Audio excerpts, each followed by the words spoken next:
নমস্কার বন্ধুরা, নতুন একটি ব্লগে আপনাদের স্বাগত জানাই। আশা করি আপনারা সকলে ভালো আছেন এবং সুস্থ রয়েছেন। আমরা ভালো আছি। ঠান্ডা তো পড়েই গেল, আর শীতকাল মানেই বেশ আনন্দের সময়, তাই না? আমরা এখানে হিউস্টনে সাধারণত উইকেন্ডে শীতকালে রান্না করে সঙ্গে করে কোনো একটা পার্কে গিয়ে খাওয়া দাওয়া করি।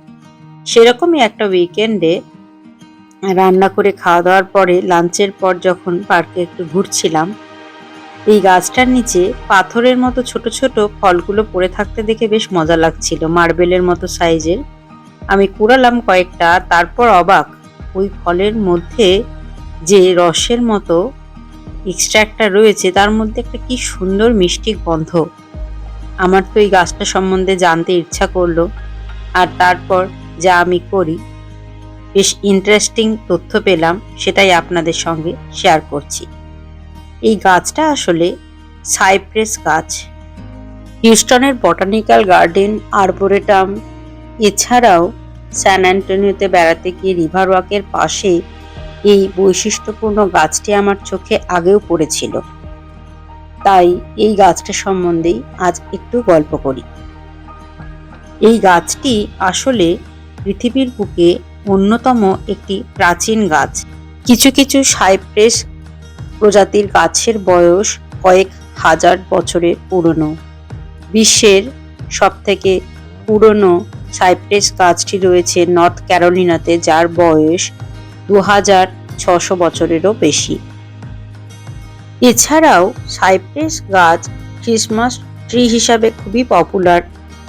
তবে যদিও এখন অরিজিনাল গাছ কেটে ক্রিসমাস ট্রি বানানো হয় না, আর্টিফিশিয়াল মেটেরিয়াল দিয়ে বানানো হয়, তবে কোন শেপের এই গাছটি একটি পপুলার ক্রিসমাস ট্রি। সাইপ্রেস গাছের অনেক ধরনের প্রজাতি রয়েছে সারা বিশ্বে। তার মধ্যে হিউস্টন ও স্যান অ্যান্টোনিওতে দেখা বিশেষ প্রজাতির বার্ল সাইপ্রাসের কথা আজ আমি প্রথমে বলি। এই গাছটি একটি খুবই বৈশিষ্ট্যপূর্ণ গাছ, যা আপনাদের বলছিলাম। শরৎবর্গীয় গাছ এবং শীতকালে এটির পাতা ফল কালারের জন্য কমলাটে হলুদ বর্ণের হয়ে যায়।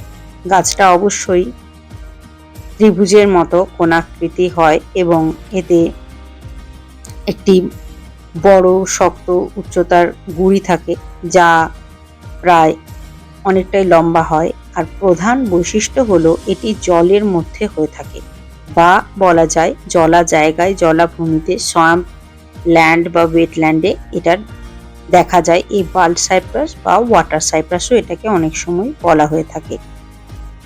এই বার্ল সাইপ্রাস সাধারণত সাউথ ইস্টার্ন ইউএসএতে, যেমন Texas, Louisiana, Georgia, Florida, Carolina, এই সমস্ত স্টেটে এই গাছটি হতে দেখা যায়। এটিকে অনেক সময় কমনলি ওয়াটার সাইপ্রাসও বলা হয়। এই গাছটির যেটা মূল আকর্ষণীয় বৈশিষ্ট্য, তা হলো এই গাছটিতে এক ধরনের বিশেষ শ্বাসমূল বা এরিয়াল রুট দেখা যায়, যা হলো এক ধরনের নিউম্যাটোফোর্স, যাকে বলা হয় নিজ অর্থাৎ হাঁটু। এই গাছটি যেহেতু জলা জায়গায় হয়, তার চারিপাশে এরকম অজস্র বিভিন্ন সাইজের হাইটের নিউম্যাটোফোর নিজ হতে দেখা যায়। এগুলি আসলে আমাদের ম্যানগ্রোভ অঞ্চলে সুন্দরী, কেওড়া প্রভৃতি গাছে যে শ্বাসমূল দেখা যায় মাটির উপরে, সেম কাজের জন্যই এই সাইপ্রেস গাছেও, বার্ল সাইপ্রেস গাছেও এগুলি দেখা যায়। সাধারণত লবণাক্ত জলে বা জলের মধ্যেই গাছগুলি হয় বলে এদের শ্বাস প্রশ্বাস চালানোর জন্যে বা বাতাসের আরও অন্যান্য উপাদান গ্রহণের জন্য এই বিশেষ ধরনের নিজ গঠন বা শ্বাসমূল গঠন দেখা যায়। গাছটি সেই জন্যই খুবই বৈশিষ্ট্যপূর্ণ দেখতে লাগে। কখনো কখনো এই নি নামক যে শ্বাসমূলগুলো বা নিজ যেটা, সেটার হাইট একজন মানুষের হাইটের সমান হয়ে থাকে বা তার থেকেও বেশি বড় হয়ে থাকে, এবং গাছগুলি যেহেতু বিশালাকৃতি এবং অনেক অনেক বছরের পুরনো হয়, তাই তাদের শ্বাসমূলগুলো আকার ধারণ করে বড়সড়।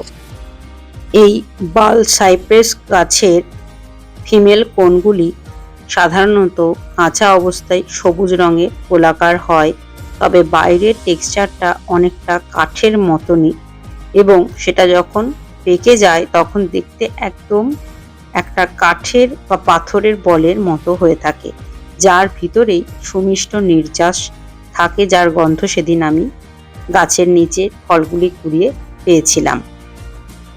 আর এই ফিমেল কোনের মধ্যেই এই রকমের তিনকোনা শেপের বীজ থাকে। সাইপ্রেস পার্ল সাইপ্রেস গাছের পাতাগুলি পাখির পালকের মতো একদম ঝিরিঝিরি নরম পাতলা হয়, কাঁচা অবস্থায় সবুজ এবং ফল কালারের সময় সাধারণত হলদে কমলা এই ধরনের হয়। গাছের গুড়ি মোটা এবং গাছের গুড়ির উপরে ত্বক এরকম খসখসে আকৃতির হয়ে থাকে। এই সাইপ্রেস বার্ল সাইপ্রেস গাছগুলির পরিবেশগত মূল্য অপরিসীম, কারণ এই সাইপ্রেস গাছগুলি বিভিন্ন পাখি, স্তন্যপায়ী ছোট প্রাণী, পোকামাকড় এদের বাসস্থান ও খাদ্য সরবরাহ করে থাকে। তাই প্রাকৃতিক ভারসাম্য রক্ষাতে এই সাইপ্রেস গাছগুলির একটি অতুলনীয় ভূমিকা রয়েছে। এছাড়াও বার্ল সাইপ্রেস গাছের শিকড় খুবই শক্ত এবং রট রেজিস্ট্যান্ট বা পচনশীল নয় বলে এগুলি ইরোশন কন্ট্রোল হিসাবে এক্সেলেন্ট ইরোশন কন্ট্রোলার হিসেবে কাজ করতে পারে বা ভূমিক্ষয় রোধে খুবই উপযোগী। তাই জন্য এখানে সোয়াম্প বা ওয়েটল্যান্ডে এখানে দেখা যায় এবং হিউস্টন বা এই অঞ্চলে দক্ষিণ পূর্ব আমেরিকাতে যে হ্যারিকেন ঝড়গুলি হয় এই বার্ল সাইপ্রেস গাছগুলি তারপরেও সেখানে কিন্তু একইভাবে থাকতে পারে।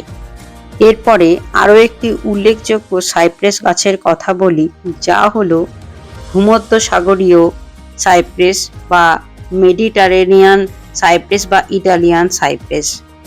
এটিও সাইপ্রেস গাছের আর একটি প্রজাতি, যেটি সাধারণত ভূমধ্যসাগরীয় অঞ্চলে দেখা যায় এবং খুবই উল্লেখযোগ্য। ভূমধ্যসাগরের মধ্যে একটি দ্বীপ রয়েছে যার নাম হলো সাইপ্রাস।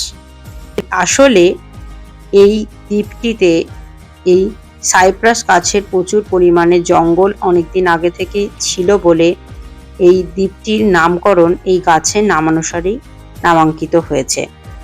আইল্যান্ডটি খুবই বৈশিষ্ট্যপূর্ণ, তার কারণ এই আইল্যান্ডটি ভৌগোলিক দিক দিয়ে এশিয়ার মধ্যে অবস্থিত হলেও এর কালচারাল বা পলিটিক্যাল সমস্ত কিছুর উপর সাধারণত ইউরোপের একটা প্রভাব তীব্রভাবে লক্ষ্য করা যায়। এছাড়াও এটা বলা যায় এই দ্বীপটিতে কিন্তু একই সঙ্গে টার্কি এবং গ্রিস উভয় দেশেরই কালচারাল প্রভাব রয়েছে। এই মেডিটেরেনিয়ান যে সাইপ্রেস গাছ রয়েছে সেই গাছটিও সরলবর্গীয় গাছ এবং এই গাছটি কিন্তু শুধু স্থলভাগেই হয়। এই গাছ থেকে যে কাঠ সেটি খুব শক্ত হওয়ায় ফার্নিচারে ব্যবহৃত হয়। এছাড়াও বেড়া হিসাবে ও আলংকারিক গাছ হিসাবেও ব্যবহার রয়েছে। সাইপ্রাস গাছের গুঁড়ি, ফল ইত্যাদি থেকে যে এসেনশিয়াল অয়েল এক্সট্রাক্ট করা হয় সেটিও কিন্তু খুবই সুগন্ধপূর্ণ হওয়ায় সুগন্ধি হিসাবে সাবান এছাড়াও নানান ধরনের প্রসাধনী জিনিসে ব্যবহার করা হয় এবং এরও বেশ কিছু গুণাগুণ রয়েছে।